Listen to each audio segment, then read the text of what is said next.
اعوذ باللہ من الشیطان الرجیم بسم اللہ الرحمن الرحیم۔ سامعین محترم، ہر شخص نے اس دنیا سے جانا ہے، کیونکہ خداوند منان قرآن مجید میں ارشاد فرما رہا ہے کل نفس ذائقۃ الموت، کہ ہر نفس نے موت کا ذائقہ چکھنا ہے۔ اب دیکھنا یہ ہے کہ جو انسان اس دنیا سے چلا جاتا ہے اس کا نامہ اعمال بند ہو جاتا ہے۔ ہاں، اس شخص کا نامہ اعمال کھلا ہے کہ جو اپنے پیچھے ایسا کام کر گیا ہے کہ جو صدقہ جاریہ بن گیا ہے۔ جب تک وہ کام رہے گا اس کے نامہ اعمال میں ثواب لکھا جائے گا، یا ایسی اولاد چھوڑ گیا ہے جو نیک اور صالح ہے، جب تک وہ اولاد رہے گی اور وہ نیک کام انجام دیتی رہے گی، مرنے والے کے نامہ اعمال میں ثواب لکھا جائے گا۔ اب وہ جو مرحوم، بالخصوص ہمارے والدین جو اس دنیا سے چلے جاتے ہیں، بہت سی اولادیں ایسی ہیں کہ جو اپنے والدین کو بھلا دیتے ہیں۔ آج میں آپ کو ایک ایسا عمل بتانا چاہتا ہوں، اور اتنا آسان عمل ہے کہ جو ہر شخص جسے انجام دے سکتا ہے۔ وہ عمل کیا ہے؟ معصومین علیہ السلام سے یہ روایات ملتی ہے کہ ہر شب جمعہ، یعنی جمعرات کو، ہر شب جمعہ 2 رکعت نماز، اور وہ 2 رکعت نماز کہ جو اپنے والدین کو یا اپنے مرحومین کو ہدیہ کرتا ہے۔ فرمایا کہ جب یہ انسان 2 رکعت نماز پڑھتا ہے اور اس مرحوم کو احسال کرتا ہے، اور وہ عالم برزخ کی جو مصیبتوں میں اور جو تکلیفوں میں مبتلا ہوتا ہے، جو عالم غربت میں ہوتا ہے، جو عالم مصیبت میں ہوتا ہے، فرمایا کہ جب یہ 2 رکعت نماز پڑھی جاتی ہے تو یہ شخص جب اسے یہ ہدیہ کرتا ہے تو یہ نماز کا ثواب اسے اس طرح پہنچتا ہے کہ جیسے ایک انسان اتنی مصیبت میں ہو، اتنی مشکلات میں ہو، اور ایک دروازہ کھلے اور اس دروازے سے ایک ٹھنڈی ہوا اندر آئے۔ فرمایا عین ہی اسی طرح کہ جب کوئی شخص یہ 2 رکعت نماز پڑھتا ہے اور اس شخص کو احسال کرتا ہے، اس شخص تک پہنچاتا ہے، تو فرمایا کہ یہ ایک ایسا دروازہ کھلتا ہے کہ جو اس شخص کو جا کر پہنچتا ہے، اور وہ ایک ٹھنڈا سانس بھرتا ہے اور خدا کا شکر ادا کرتا ہے، اور کہتا ہے کہ مجھے کسی نے یاد کیا ہے، اور اس شخص کے اس عمل کی وجہ سے اللہ رب العزت اس کی مصیبتوں میں کمی کر دیتا ہے، اور اسے اس مصیبت سے جو ہے وہ چھٹکارا مل جاتا ہے۔ اور وہ شخص کہتا ہے کہ یہ کون ہے کہ جس نے میرے لیے اتنا بہترین عمل انجام دیا ہے؟ تو روایات کہتی ہیں کہ اب حکم ہوتا ہے اور وہ تمام پردے جو ہے وہ چاک کر دیے جاتے ہیں، وہ پردے ہٹا دیے جاتے ہیں، اور کہا جاتا ہے کہ وہ سامنے شخص بیٹھا ہوا ہے مصلی عبادت پر، اس شخص نے 2 رکعت نماز آپ کے لیے پڑھی ہے اور آپ کو ہدیہ کیا ہے، کہ جس کی وجہ سے اس کا آپ کو ثواب ملا ہے۔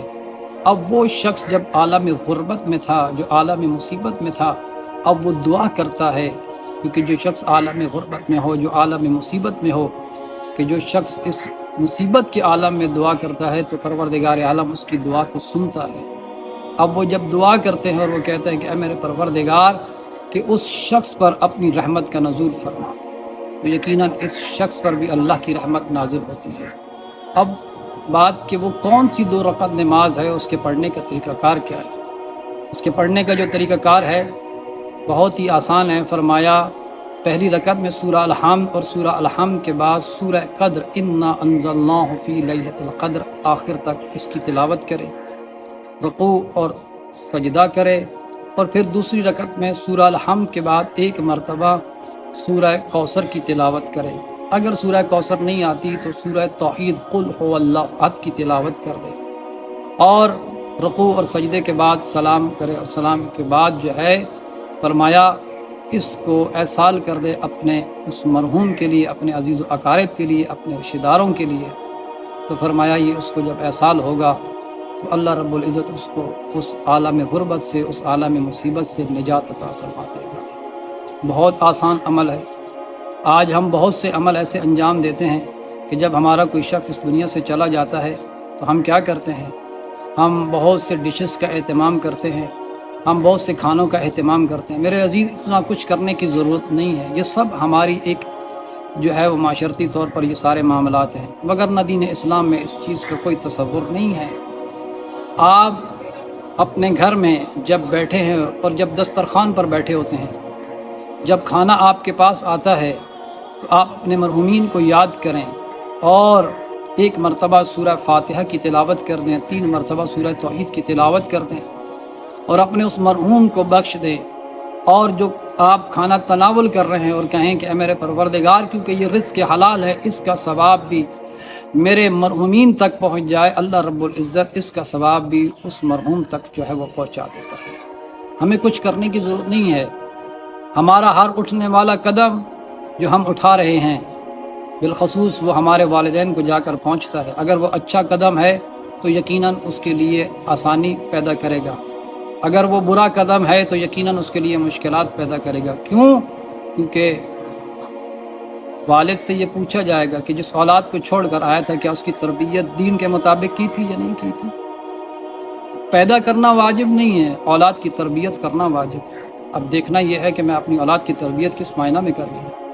کیا وہ دیندار ہے؟ اگر دیندار ہے تو ہر اس کو اٹھنے والا قدم کہ وہ جو اٹھا رہا ہے وہ نیکی کی طرف اٹھا رہا ہے، اس کے نامہ اعمال میں بھی ثواب درج ہو رہا ہے، اس کے والدین کے نامہ اعمال میں بھی جو ہے وہ ثواب درج ہو رہا ہے۔ اگر وہ اولاد بد ہے تو پھر کیا ہوگا؟ پھر اس کے نامہ اعمال کے اندر بھی برائی لکھ دی جائے گی، اس کے والدین کے نامہ اعمال میں بھی برائی لکھ دی جائے گی، اور اس سے اس کی بھی سزا ملے گی کہ کیوں اپنے اولاد کی تربیت کر کے کیوں نہیں ہے۔ اس لیے ہمیں چاہیے کہ ہم اپنے مرحومین والدین کا خیال رکھیں، انہیں ہر وقت یاد کریں، آج انہیں ہماری ضرورت ہے۔ اور امام معصومین فرماتے ہیں کہ وہ جو مرحوم اس دنیا سے جا چکے ہیں، اگر کبھی وہ آ کر آپ سے بیان کرے تو وہ کہتے ہیں کہ جو کھانا تم کھا رہے ہو اور اگر نجس کتا تمہارے سامنے آ گیا ہے تو ایک نوالا توڑ کر اس نجس کتے کو پھینک دو اور یہ احسال کر دو کہ اے میرے پروردگار، اس کا ثواب ہمارے مرحومین کو بخش دے۔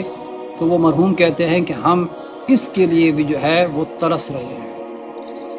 آج ان کی نظریں ہماری طرف ہیں، ان کے نامہ اعمال بند ہو چکے ہیں، تو آج ہم نے ان کو یاد کرنا ہے اور ان کو یہاں سے جو ہے وہ ثواب بھیجنا ہے۔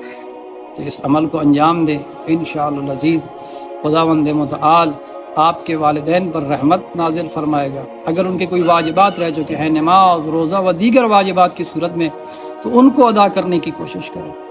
یہ تو باقی تو مستحبات ہیں، آپ کھانا بھیج دیتے ہیں، باقی دیگر چیزیں آپ بھیجتے ہیں۔ اگر ان کی کوئی واجبات رہ چکے ہیں وہ بھیجیں۔ اگر وہ کسی کا قرض دینا تھا اس کا قرض اتار دیں، کسی کی زمین غصب کی تھی تو وہ زمین اس شخص کو واپس پہنچا دیں۔ اگر آپ کے والدین نے کسی کے ساتھ زیادتی کی تھی، آپ چلے جائیں ان کے ورثاء کے پاس یا اس شخص کے پاس کہ میرے والد سے کوئی آپ پر زیادتی ہو گئی تھی، میں اس کی معافی مانگتا ہوں، آپ میرے والدین کو معاف کر دیں۔ یہ وہ عمل ہیں کہ جو آپ کے والدین کو ضرورت ہے، یہ عمل انجام دیں۔ تو اس عمل کو آپ انجام دیں، انشاءاللہ العزیز خداوند متعال آپ کے والدین پر رحمت نازل فرمائے گا۔ والسلام ورحمۃ اللہ وبرکاتہ۔